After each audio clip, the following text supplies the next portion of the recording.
Hey, hello admission candidate. Welcome to DDED Tech Women Dewdrop Set Tech.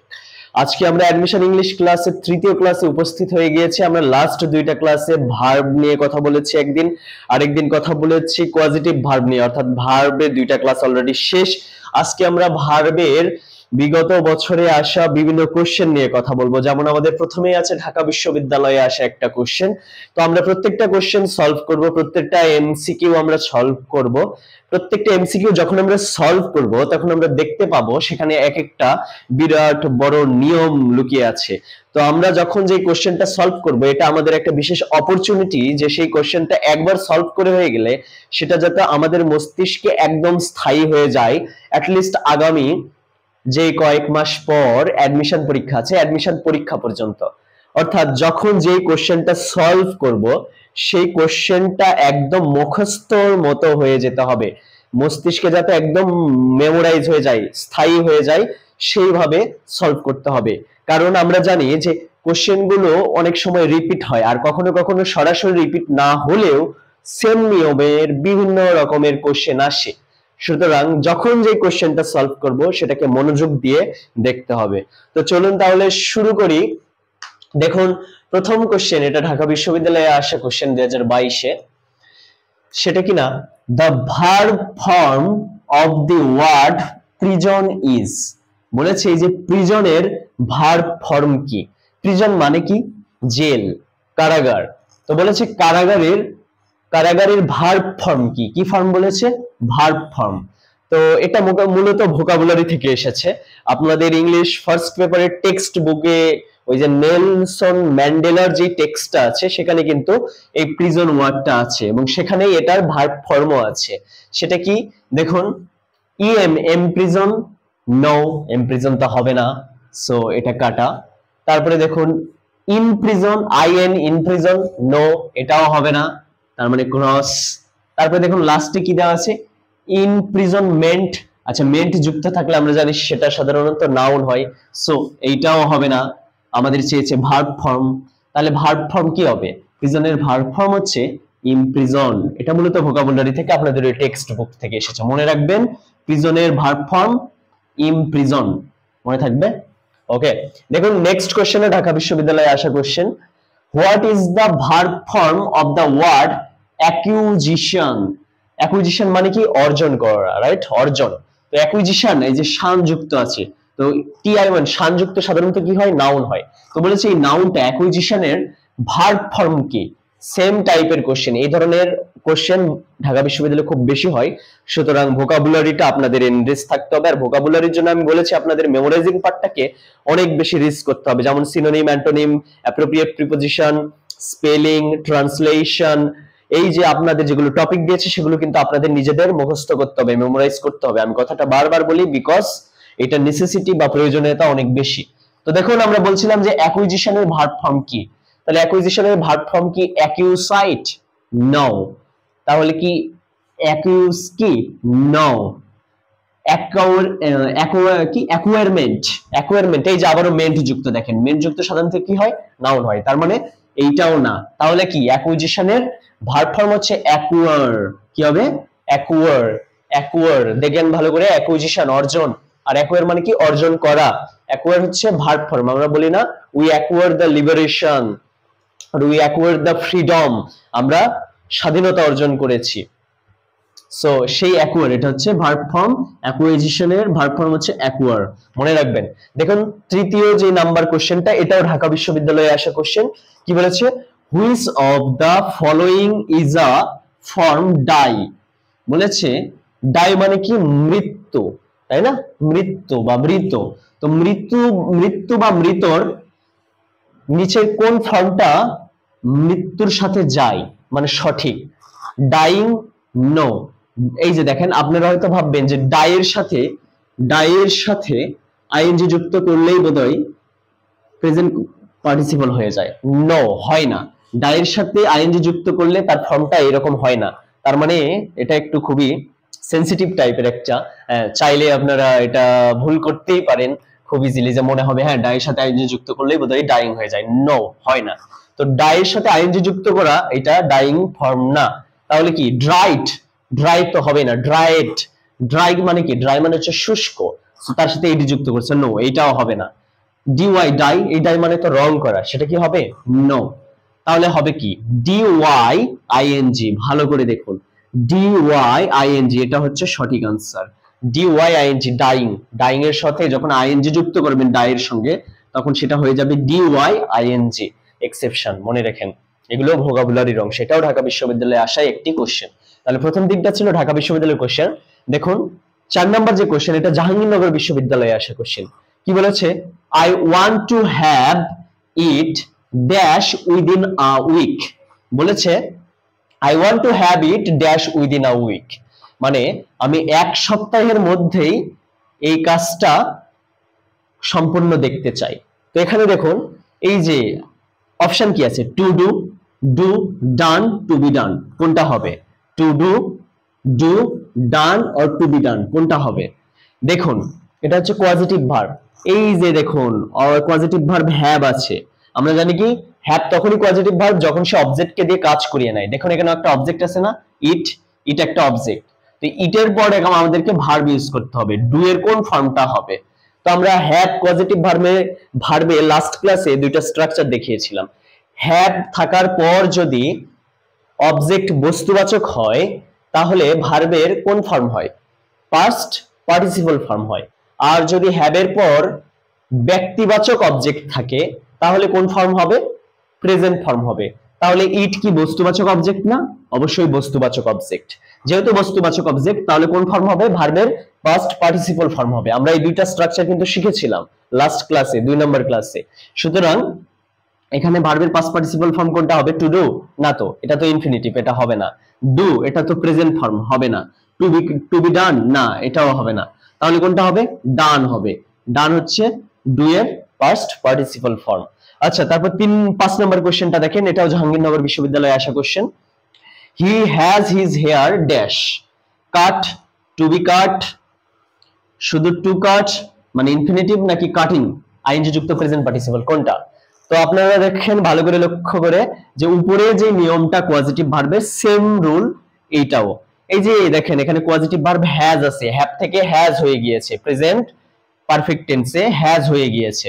এবং তারপরে দেখুন যেহেতু হ্যাজ একটা কোয়াজিটিভ ভার্ব মানে হ্যাভেরই একটা ফর্ম এবং কোয়াজিটিভ ভার্ব, এবং তারপরে একটা অবজেক্ট আছে, দেখুন অবজেক্ট কি? হিজ হেয়ার, তার চুল, সে তার চুল কাটিয়েছে। হিজ হেয়ারটা হচ্ছে এখানে কি? বস্তুবাচক অবজেক্ট। আর আমরা জানি কি পজিটিভ ভার্ব হ্যাভ অথবা হ্যাজ এর পর, পজিটিভ ভার্ব হ্যাভ অথবা হ্যাজ এর পর বস্তুবাচক অবজেক্ট থাকলে ভার্বের কোন ফর্ম হবে? পাস্ট পার্টিসিপল ফর্ম হবে, অর্থাৎ ভি3 ফর্ম হবে। ভি3 ফর্ম কোনটা?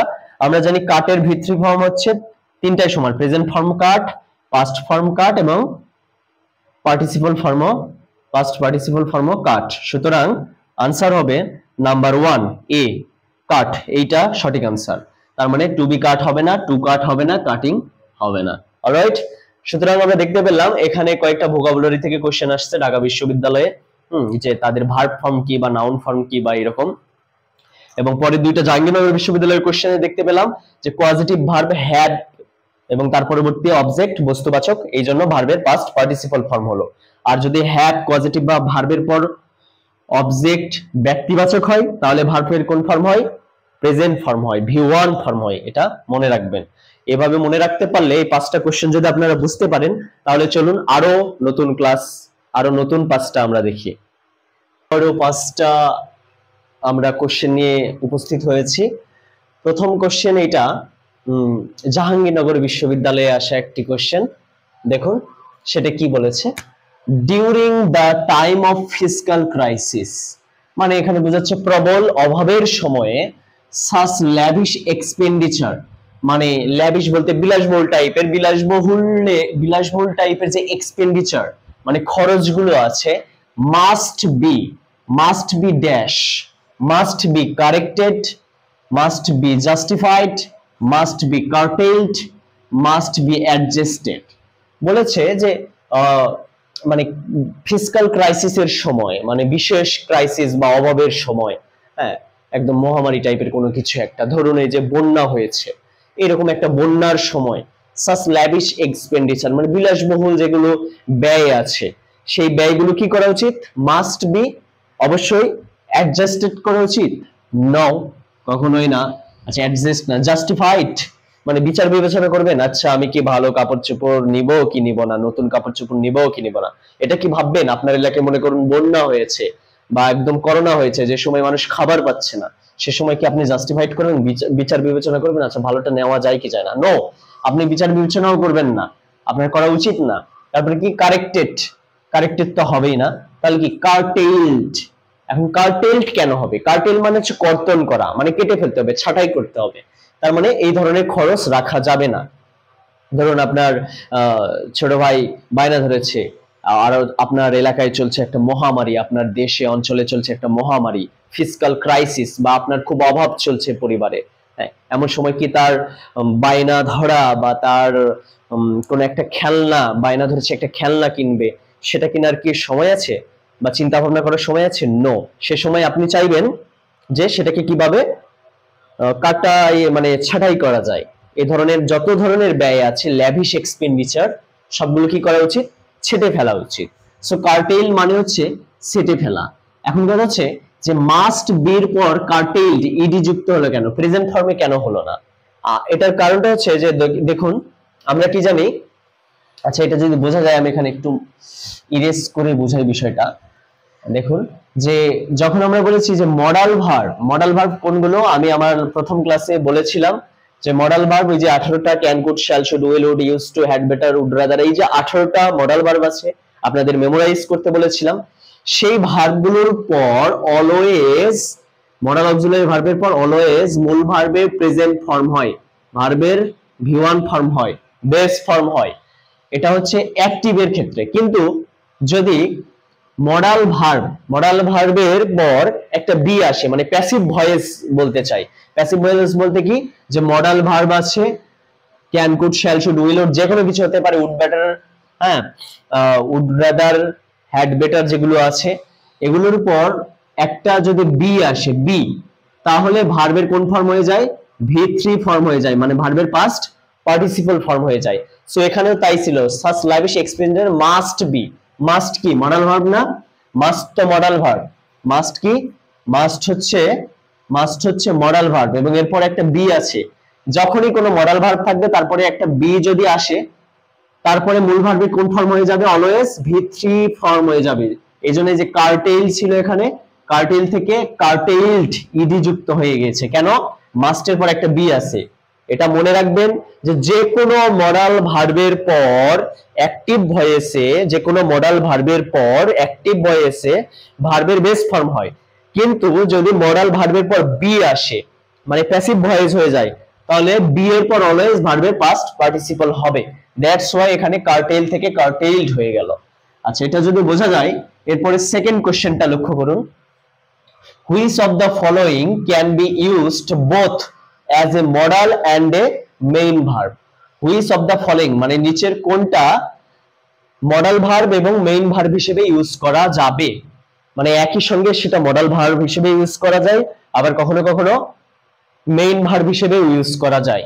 সেটা কি শুড, উড, মে, ডেয়ার, কোনটা হবে বলুন? শুড, উড, মে, ডেয়ার আমি আমার ক্লাসে বলেছিলাম, মডাল ভার্বের ক্লাসে আমরা বলেছিলাম, প্রথম ক্লাসে কি বলেছিলাম, যে একই সঙ্গে মডাল ভার্ব এবং মেইন ভার্ব হতে পারে প্রথমত দুইটা, প্রথম প্রায়োরিটি পাই দুইটা, কি সেটা? নিড আর ডেয়ার। নিড আর আরেকটি কি? ডেয়ার, প্রথম প্রায়োরিটি। কিন্তু অপশনে যদি এরা না থাকে তাহলে অট টু কে বলা যাবে। অট টু কে কখনো কখনো মডাল ভার্ব বলা যায় এবং মেইন ভার্ব বলা যায় একই সাথে। আরেকটা কি? Used to. এই চারটাকে মনে রাখবেন, need, dare, ought to, used to. প্রথম প্রায়োরিটি পাবে এই দুজন, নিড আর ডেয়ার, একই সাথে মেইন ভার্ব এবং মডাল ভার্ব, যেগুলোকে সেমি মডাল বলা হয়। কি বলা হয়? Semi modal. আমরা আমাদের ক্লাসে যদিও বলেছি এগুলো। এবং দ্বিতীয়ত কি বলেছি? অট টু এবং ইউজ টু, এটা হচ্ছে সেকেন্ড অপশন হিসেবে আমরা ইউজ করতে পারি। প্রথম অপশন নিড বা ডেয়ার, যদি নিড ডেয়ার থাকে অবশ্যই নিড ডেয়ার কে দিতে হবে, না থাকলে অট টু, ইউজ টু কে বলা যেতে পারে। সো সুতরাং আমরা এখানে দেখছি শুড তো হবে না, উড হবে না, মে হবে না, তাহলে কি হবে? ডেয়ার হবে। ডেয়ার কেন? এই যে এই চারটার মধ্যে এই চারটাকে বলা হয় সেমি মডাল, ডেয়ার হচ্ছে সেটার একটা অংশ। Need, dare, use to, ought to. প্রথমত নিড আর ডেয়ার কে একদম neat and clean semi modal বলে, মানে একই সঙ্গে মডাল হিসেবে ইউজ করা যায়, মেন ভার্ব হিসেবেও ইউজ করা যায়, মনে রাখবেন। আচ্ছা, এটা যদি বোঝা যায় তাহলে পরের কোশ্চেনটা লক্ষ্য করুন। পরের কোশ্চেনে কি বলেছে, what kind of verb is the word went in the sentence. বলেছে নিচের সেন্টেন্সটিতে ওয়েন্ট কি ভার্ব, নিচের সেন্টেন্সটিতে ওয়েন্ট কি verb. What kind of verb is the word went in the sentence, নিচের সেন্টেন্সটিতে ওয়েন্ট কি ভার্ব। দেখুন নিচের সেন্টেন্সটা কি সেটা দেখুন, the dog went mad, the dog went mad মানে কুকুরটি পাগল হয়ে গিয়েছিল। এটা বিসিএস এ আসা কোশ্চেন, বিসিএস এ আসা কোশ্চেন। দেখুন এই সেন্টেন্সটাকে, এই সেন্টেন্সটির মধ্যে ওয়েন্ট কি ভার্ব এটা আমাদের নির্ণয় করতে হবে। অপশন 1 বলছে ট্রানজিটিভ ভার্ব। আচ্ছা, ট্রানজিটিভ ভার্ব মানে আমরা কি জানি, যে যেই ভার্বের পর একটি অবজেক্ট থাকবে। আমরা লাস্ট ক্লাসে বলেছি যেই ভার্বের পর একটা অবজেক্ট থাকবে। এখানে কি অবজেক্ট আছে? তারপরে দেখুন পজিটিভ ভার্ব। তা পজিটিভ ভার্ব মানে কি? পজিটিভ ভার্ব আমরা জানি ওই যে ওই পাঁচটাকে ইউজ করে আমরা পজিটিভ ভার্ব বলতে পারি। এখানে কি তেমন কিছু আছে? নেই। পজিটিভ ভার্ব কোনগুলো? ওই যে make, get, help, let, have, এগুলোকে আমরা পজিটিভ বলি। এখানে সেরকম কিছু আছে? নেই, তার মানে পজিটিভ হবে না। ট্রানজিটিভে আসছে আমি। ফ্যাক্টিটিভ, ফ্যাক্টিটিভ ভার্ব মানে কি, যে যে ভার্বের একটা অবজেক্ট থাকার পর তার আরো একটা পরিচয় প্রয়োজন পড়ে নিয়ে আসার, বাক্যের অর্থ পূর্ণ করার জন্য, এরকম কোনো কিছু ফ্যাক্টিটিভ ভার্ব এখানে আছে। ইলেক্ট, সিলেক্ট, অ্যাপয়েন্ট, কল, এগুলো বলেছিলাম কি ফ্যাক্টিটিভ ভার্ব। এরকম কিছু আছে? নেই, তার মানে ফ্যাক্টিটিভও হবে না। তাও আসার একটা কি অপশন, কাপুলেটিভ ভার্ব। হ্যাঁ, এটার আনসার হবে কাপুলেটিভ ভার্ব। কেন কাপুলেটিভ মানে কেন? কাপুলেটিভ হচ্ছে কাপুলেটিভ, কাপুলেটিভ মানে কি? কাপুলেটিভ মানে হচ্ছে লিঙ্কিং ভার্ব। কাপুলেটিভের আরেকটা নাম কি? Linking verb. আপনাদেরকে লিঙ্কিং ভার্ব হিসেবে শিখিয়েছিলাম এটাকে। কেন এটা লিঙ্কিং ভার্ব হচ্ছে ভালো করে দেখুন। কাপুলেটিভের আরেকটা নাম হচ্ছে লিঙ্কিং, বা লিঙ্কিং এর আরেকটি নাম হচ্ছে কাপুলেটিভ ভার্ব। তো ওয়েন্ট এখানে লিঙ্কিং ভার্ব কি করে? আমি কি বলেছিলাম, লিঙ্কিং ভার্ব মানে হচ্ছে সাবজেক্ট এবং কমপ্লিমেন্টকে যে যুক্ত করে, সাবজেক্ট এবং কমপ্লিমেন্টকে যে যুক্ত করে। দেখুন তো, দ্য ডগ সমান ম্যাড বলতে পারবো কিনা? আমি একটা কৌশল বলেছিলাম যে যদি আপনি মাঝখানের ভার্বকে সরিয়ে দিয়ে, অর্থাৎ এখানে ওয়েন্ট কে সরিয়ে দিয়ে ইকুয়াল চিহ্ন দিতে পারেন, যে দ্য ডগ ইকুয়াল ম্যাড, তাহলে এই ভার্বটা লিঙ্কিং ভার্ব হয়ে যাবে। তার মানে এই যে সাবজেক্ট কমপ্লিমেন্টের সাথে লিংক করে দিচ্ছে এই ভার্ব ওয়েন্ট, এবং তাই হচ্ছে। দেখেন the dog is equal to mad বলতে পারবো না, যেটাই পাগল সেটাই কুকুর, যেটাই কুকুর সেটাই পাগল। তার মানে the dog is equal to mad বলতে পারবো। সুতরাং ওয়েন্ট এখানে যেহেতু লিংক করে দিচ্ছে ম্যাড এর সাথে ডগের, সুতরাং ওয়েন্ট এখানে কাপুলেটিভ বা লিঙ্কিং ভার্ব। ট্রানজিটিভ কেন হবে না? ট্রানজিটিভ মানে কি? ট্রানজিটিভ মানে হচ্ছে যার অবজেক্ট থাকবে। কুকুরটি কি হয়ে গিয়েছিল? ম্যাড। সেক্ষেত্রে অবজেক্ট পাচ্ছি যে ম্যাড এখানে অবজেক্ট, কিন্তু আমাকে দেখতে হবে যে ট্রানজিটিভের চেয়েও বেস্ট অপশন আছে কিনা। ট্রানজিটিভের চেয়ে এখানে বেস্ট অপশন হচ্ছে কাপুলেটিভ বা লিঙ্কিং, যেটা আমরা ডিরেক্ট দেখতে পাচ্ছি এটা একটা লিঙ্কিং ভার্ব। এই কারণে আমরা ট্রানজিটিভটা ইউজ করলাম না, আমরা ইউজ করলাম কোনটা? কাপুলেটিভ। কাপুলেটিভ যদি না থাকতো হয়তো সেকেন্ড অপশন হিসেবে আমরা ট্রানজিটিভ ভার্ব ইউজ করতে পারতাম। সুতরাং কাপুলেটিভ ভার্বের আরেকটা নাম কি? লিঙ্কিং ভার্ব, মনে রাখবেন। তারপরে দেখুন বিসিএস এ আসা আরো একটি question, the speaker failed, the speaker failed to make the audience dash to him patiently. এটা বাংলা হচ্ছে বক্তা ফেল করেছিল তার অডিয়েন্সদের ধৈর্য সহকারে তার বক্তব্য শোনাতে। তার মানে দেখুন তো এটা বাংলা কি হচ্ছে, যে তার ভক্তদের বা তার অডিয়েন্স, তার দর্শকদের শোনাতে। তার মানে কি অন্যকে দিয়ে কাজ করিয়ে নিচ্ছে না। এখানে সাবজেক্ট দ্য স্পিকার, অন্যকে দিয়ে কাজ করিয়ে নেওয়া বোঝাচ্ছে না? হ্যাঁ, মানে তার দর্শকদের শোনাতে ব্যর্থ হয়েছিল। তার মানে এখানে পজিটিভ ভার্বের ব্যবহার হয়েছে। দেখুন এখানে পজিটিভ ভার্ব, এই যে মেক, মেক কি পজিটিভ ভার্ব না? আর আমরা কি জানি পজিটিভ ভার্ব মেক এর ক্ষেত্রে রুল কি শিখেছিলাম, স্ট্রাকচার কি শিখেছিলাম? যখনই আমরা মেক দেখব তার পরবর্তীতে অবজেক্ট ব্যক্তিবাচক হোক বা বস্তুবাচক হোক, ব্যক্তি হোক অথবা বস্তু হোক বা বিষয় হোক, তার পরবর্তী ভার্ব অলওয়েজ V1 ফর্ম মানে প্রেজেন্ট ফর্মে হবে। তাহলে কি হবে? The speaker fail to make the audience dash to him patiently. তাহলে আমাদেরকে এখন ভার্ব দেখতে হবে কোথায়, ভার্বের প্রেজেন্ট ফর্ম আছে। যেহেতু মেক পজিটিভ ভার্ব, তার পরবর্তী অবজেক্টের পরের ভার্বটি অলওয়েজ V1 ফর্মে হবে, কারণ আমরা পজিটিভ ভার্বের রুলসে এটা শিখেছি, স্ট্রাকচারে শিখেছিলাম মেকের পরবর্তী প্রত্যেকটা ভার্ব প্রেজেন্ট ফর্ম হবে, কারণ মেক হচ্ছে একটা পজিটিভ ভার্ব। এই সেন্টেন্সেও মেক পজিটিভ ভার্ব, সুতরাং দ্য অডিয়েন্স এর পরের ভার্বটা অবশ্যই V1 ফর্ম প্রেজেন্ট ফর্মে হবে। দ্যাটস ওয়াই আমাদের এখানকে প্রেজেন্ট ফর্ম খুঁজতে হবে। টু লিসেন, এটা কি প্রেজেন্ট ফর্ম? না, এটা হচ্ছে ইনফিনিটিভ, তার মানে টু লিসেন হবে না। লিসেনিং, এটা তো হবে না, এটা প্রেজেন্ট পার্টিসিপল হবে না। লিসেন্ড, ইডি যুক্ত হয়েছে, এটা হচ্ছে পাস্ট ফর্ম, হবে না। লিসেন, এই যে এইটা হবে রাইট আনসার, কারণ লিসেন হচ্ছে V1 ফর্ম, ভার্বের প্রেজেন্ট ফর্ম, এবং মেকের পর অলওয়েজ প্রেজেন্ট ফর্ম হবে যখন মেক পজিটিভ ভার্ব। তাহলে যদি এটা বুঝতে পারেন, তার মানে কি বুঝতে পারছি, এটা বিসিএস এ আসা একটা কোশ্চেন, এবং পজিটিভ ভার্ব থেকে এই কোশ্চেন গুলো খুবই গুরুত্বপূর্ণ। লাস্টের কোশ্চেন দেখুন, 10 নম্বর কোশ্চেনটা, which one is the intransitive verb. আচ্ছা, ট্রানজিটিভ ভার্ব মানে কি বলেছি? ট্রানজিটিভ ভার্ব মানে কি বলেছি? ট্রানজিটিভ ভার্ব মানে যার অবজেক্ট থাকবে, যার অবজেক্ট থাকবে। আর ইনট্রানজিটিভ ভার্ব মানে কি? ইনট্রানজিটিভ ভার্ব মানে হচ্ছে যার অবজেক্ট থাকবে না। তাহলে নিচের কোন ভার্বটার বলেছে, নিচের কোন ভার্বটা intransitive verb? Which one is the intransitive verb, তার মানে নিচে এমন একটা ভার্ব আছে যার পরে অবজেক্ট বসবে না, তার মানে বাকি তিনটার ক্ষেত্রে ট্রানজিটিভ ভার্ব, মানে বাকি তিনটার ক্ষেত্রে অবজেক্ট বসবে, আর একটা ভার্ব আছে এই চারটার মধ্যে যার পরে কি অবজেক্ট বসবে না, সেটাকে আমরা ইনট্রানজিটিভ বলবো। তাহলে সেই ভার্বটাকে আমাদের খুঁজে পেতে হবে। তাহলে দেখুন, প্রথম অপশন আছে রেইজ। রেইজ, রেইজ মানে কি বলুন তো? জাগিয়ে তোলা, জাগিয়ে তোলা। তাহলে সাপোজ বললেন আই রেইজড মাই হ্যান্ড, আমি আমার হাত তুলেছিলাম। তো সেই ক্ষেত্রে আপনি একটা সেন্টেন্স তৈরি করলেন এই ভার্ব দিয়ে, আই রেইজড মাই হ্যান্ড। তাহলে আমি কি তুলেছিলাম? হাত তুলেছিলাম। তার মানে মাই হ্যান্ড এখানে একটা অবজেক্ট, সুতরাং এটা হচ্ছে ট্রানজিটিভ ভার্ব। তার মানে এটা যেহেতু ট্রানজিটিভ ভার্ব, রেইজ যেহেতু ট্রানজিটিভ ভার্ব, তাহলে এটা হবে না, এটা ইন্ট্রানজিটিভ হবে না। তাহলে আরেকটা কি আছে? লে। লে মানে কি? লে মানে হচ্ছে রাখা। তাহলে বললেন আই লেইড, পাস্ট ফর্মে নিয়ে গেলেন, আই লেইড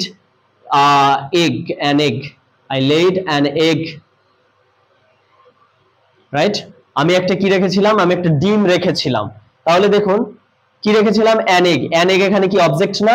তার মানে লেইড এর যেহেতু অবজেক্ট আছে এই সেন্টেন্সে, সুতরাং এটাও হচ্ছে একটা কি ট্রানজিটিভ ভার্ব, তার মানে এটাও হবে না। আরেকটা এসেছে সেট। আচ্ছা, সেট মানে কি বলুন তো? সেট মানে যুক্ত করা। সাপোজ আপনি বললেন আই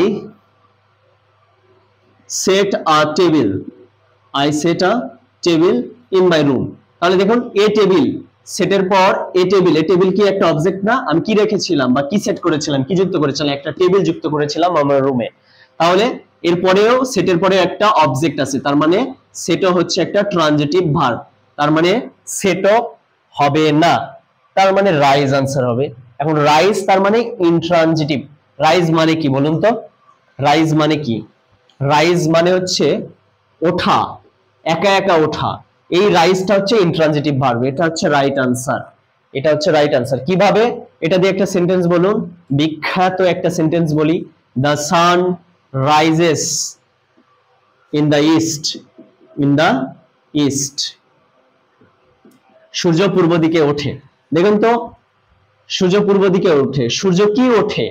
উত্তর আছে? নেই, তার মানে অবজেক্ট নেই। সূর্য কাকে ওঠে? উত্তর আছে? নেই। আর আমরা জানি কি বা কাকে দ্বারা প্রশ্ন করলে অবজেক্ট পায়, তো আমরা কি দিয়ে উত্তর পেলাম না, ভার্বকে প্রশ্ন করে, কাকে দিয়ে প্রশ্ন করে উত্তর পেলাম না। তার মানে রাইজ হচ্ছে ইনট্রানজিটিভ ভার্ব, অর্থাৎ এরপরে যেহেতু অবজেক্ট নাই, ইন দা ইস্ট এটা যেহেতু একটা ফ্রেজ, এরপরে কোনো অবজেক্ট নাই, সুতরাং রাইজেস হচ্ছে একটা ইনট্রানজিটিভ ভার্ব। তাহলে ইনট্রানজিটিভ ভার্ব কোনটা? রাইজ। বাকি তিনটা ট্রানজিটিভ ভার্ব, প্রমাণিত। ওয়েল, এটা যদি বুঝতে পারেন তাহলে আমরা আরো নতুন 5টা প্রশ্ন নিয়ে সলিউশন করব। চলুন। ওয়েল, দেখুন আরো নতুন 5টি কোশ্চেন নিয়ে এসেছি। এই 5টা কোশ্চেন রাবিতে এসেছিল, মানে রাজশাহী বিশ্ববিদ্যালয়ে এসেছিল। চলুন সলভ করি। প্রথমটা কি দেখুন, they elected him captain, here elected is dash. বলেছে দে ইলেক্টেড হিম ক্যাপ্টেন, তারা তাকে ক্যাপ্টেন অধিনায়ক বানিয়েছিল, নির্বাচিত করেছিল, ইলেক্টেড। তাহলে এখানে বলেছে ইলেক্টেডটা কি, এখানে transitive verb, reflexive verb, factitive verb না কোয়াজিটিভ ভার্ব? দেখুন ট্রানজিটিভ ভার্ব মানে কি, যে যার অবজেক্ট থাকবে। তাহলে এখানে অবজেক্ট আছে না, তাকে কি বানিয়েছিল, ক্যাপ্টেন বানিয়েছিল, এটা একটা অবজেক্ট হিম, কাকে, তাকে। তার মানে অবশ্যই ট্রানজিটিভ ভার্ব আনসার হবে, কিন্তু দেখতে হবে এর চেয়েও ভালো অপশন আছে কিনা। যেমন ধরুন রিফ্লেক্সিভ ভার্ব, রিফ্লেক্সিভ ভার্ব মানে কি বলেছিলাম যে যেই সেন্টেন্সে দেখবেন হিমসেলফ, মাইসেলফ, দেমসেলভস, হ্যাঁ, এই যে সেলফ বা সেলফস যুক্ত কোন একটা প্রোনাউনকে যদি সেন্টেন্সে দেখেন অবজেক্টের স্থানে, তাহলে সেই সেন্টেন্সের ভার্বকে কি বলবেন, রিফ্লেক্সিভ ভার্ব বলবেন।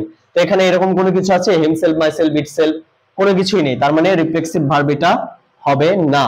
তারপরে দেখুন কোয়াজিটিভ ভার্ব, কোয়াজিটিভ ভার্ব মানে কি, মূলত যে অন্যকে দিয়ে কোনো কাজ করিয়ে নেওয়া বোঝাবে, এরকম কিছু বোঝাচ্ছে এখানে না। অথবা ওই যে ওই 5টার মধ্যে কোনোটা এখানে আছে, মেক, গেট, লেট, হেল্প, নেই তো, তাহলে কোয়াজিটিভ ভার্বও হবে না, মানে ব্যক্তিকে দিয়ে অন্যকে দিয়ে কাজ করানো বোঝাচ্ছে না। তাহলে ফ্যাক্টিটিভ ভার্ব আছে, দেখেন ফ্যাক্টিটিভ ভার্ব মানে আমরা কি বলেছি, যে ট্রানজিটিভ ভার্বের পর একটা অবজেক্ট থাকে, সেই অবজেক্টের পর যদি তার আরো একটা পরিচয়ের প্রয়োজন পড়ে বা আরো একটা নাউন ফ্রেজ বা নাউন নিয়ে আসার প্রয়োজন পড়ে এবং বাক্যের অর্থ পূর্ণতার জন্য, তাহলে সেই ভার্বকে আমরা কি বলবো, ফ্যাক্টিটিভ ভার্ব বলবো। আর আমরা আপনাদের এমনিতেও বলেছিলাম যে বিশেষ কিছু ভার্ব আছে যেগুলো অলওয়েজ বা ম্যাক্সিমাম টাইম ফ্যাক্টিটিভ ভার্ব হিসেবে ইউজ হয়। তার মধ্যে ইলেক্ট একটা, elect, select, call, appoint, consider, এগুলো বলেছিলাম যে আপনাদের এগুলো ম্যাক্সিমাম টাইম ফ্যাক্টিটিভ ভার্ব হয়। এবং এটা দেখুন ফ্যাক্টিটিভ ভার্বের যে ডেফিনেশনটা সেটাকে মেনে চলছে, যে তারা কাকে বানিয়েছিল, তাকে বানিয়েছিল, কি বানিয়েছিল, ক্যাপ্টেন। তো আমি যদি ক্যাপ্টেনটা এখানে বাদ দেই তাহলে কি হবে, তারা তাকে নির্বাচিত করেছিল, কি নির্বাচিত করেছিল, একটা প্রশ্ন থেকেই যায়। বাক্যের পূর্ণতা পাওয়ার জন্য আমি যদি ক্যাপ্টেনটাকে বাদ দেই তাহলে বাক্যের পূর্ণতা পাবে না। তারা তাকে নির্বাচিত করেছিল, কি করেছিল, তারপর আমাকে নিয়ে আসতে হলো একটা ক্যাপ্টেন, একটা নাউন। তো এই যে দেখুন ট্রানজিটিভ ভার্বের পরেও আরো একটা নাউন বা নাউনের নিয়ে আসার প্রয়োজন পড়লে সেটা কি হয়, সেটাকে ফ্যাক্টিটিভ ভার্ব বলি। Right answer will be factitive verb. আমরা ভার্বে আলোচনা করেছি এটা, তার মানে ট্রানজিটিভ ভার্বও হতো, কিন্তু যেহেতু এর চেয়েও ভালো অপশন আছে সুতরাং ফ্যাক্টিটিভ ভার্বই আমাদেরকে দাগাতে হবে, তার মানে ট্রানজিটিভ ভার্ব এখানে হবে না। তাহলে দেখুন এটা যদি বুঝতে পারেন তাহলে পরের কোশ্চেনটা নোটিস করুন। অ্যান ইরিটেশন মানে কি, পেইন বা ব্যথা বা এক ধরনের বিরক্তিকর যন্ত্রণা, যেটা ইন হিজ থ্রোট, মানে থ্রোট মানে কি, তার গলায় সে কি একটা ইরিটেশন মেড হিম, একটা ইরিটেশন তার গলায় কি করতেছে, তাকে কি বানাচ্ছে, তাকে কাশি দেওয়াচ্ছে, কফ। হ্যাঁ, তাহলে দেখেন ব্লিঙ্ক তো হবেই না, টু ব্লিঙ্ক হবে না, ব্লিঙ্ক হবে না, কফের মধ্যে কিছু একটা হবে, মানে কাশি হচ্ছে, গলায় বিরক্ত লাগছে, পেইন হচ্ছে, যার কারণে তার কাশি হচ্ছে। সেটা কি টু কফ না কফ? দেখুন পজিটিভ ভার্ব কি, make, let, get, help, have. এখানে দেখুন যে হিম, তার পূর্বে কি আছে, made, positive verb made, make থেকে কি হয়ে গেছে, মেক থেকে মেড হয়ে গিয়েছে। তো আমরা কি জানি যে মেকের পর ব্যক্তিবাচক অবজেক্ট থাক বা বস্তুবাচক অবজেক্ট থাক, ব্যক্তিবাচক অবজেক্ট হোক বা বস্তুবাচক অবজেক্ট হোক, তার পরবর্তী ভার্ব অলওয়েজ প্রেজেন্ট ফর্মে হয়, V1 ফর্মে হয়। সুতরাং এখানে টু কফ ইনফিনিটিভ হবে না, শুধু ভার্বের বেস ফর্ম হবে, কি হবে, বেস ফর্ম হবে, প্রেজেন্ট ফর্ম হবে, অর্থাৎ কফ হবে। সুতরাং রাইট আনসার এখানে কফ। মনে থাকবে এটা হচ্ছে পজিটিভ ভার্বের ওই রুলটা, মেডের ওই রুলটা, মেক থেকে মেড হয়ে গিয়েছে। আচ্ছা, এটাও যদি বুঝতে পারেন পজিটিভ ভার্বের ব্যাপারটা, তার পরের কোশ্চেনটা দেখুন। He made me dash the unpleasant thing, অর্থাৎ সে আমাকে দিয়ে অপ্রীতিকর বা যেটা আমার পছন্দ না এমন কিছু করিয়ে নেয়, এমন ধরনের কাজ করিয়ে নেয়। তাহলে দেখুন এটাও সেম রুল, পজিটিভ ভার্বের এই যে মেক থেকে মেড হয়ে গিয়েছে এবং এরপরে একটা অবজেক্ট আছে, তার মানে মেক এখানে কি পজিটিভ ভার্ব, মেক থেকে মেড হয়ে গিয়েছে, সুতরাং মেক এখানে পজিটিভ ভার্ব, তারপরে অবজেক্ট আছে এবং আমরা এক্ষুনি বললাম মেকের পর কি হবে, ভার্বের বেস ফর্ম হবে, বেস ফর্ম। তাহলে ভার্বের যদি বেস ফর্ম হয় তাহলে কি টু ডু হবে, টু ডু তো বেস ফর্ম না, এটা ইনফিনিটিভ, সুতরাং হবে না।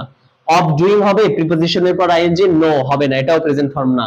ডুইং হবে না, এটা তো প্রেজেন্ট পার্টিসিপল। প্রেজেন্ট ফর্ম হচ্ছে ডু, ভার্বের প্রেজেন্ট ফর্ম হচ্ছে ডু, ভি1 ফর্ম হচ্ছে ডু, সুতরাং এখানে রাইট আনসার হচ্ছে do. He made me do the unpleasant thing, এটাও রাজশাহী বিশ্ববিদ্যালয়ে আসা একটি কোশ্চেন। তার মানে পজিটিভ ভার্ব কতটা গুরুত্বপূর্ণ দেখতে পাচ্ছেন।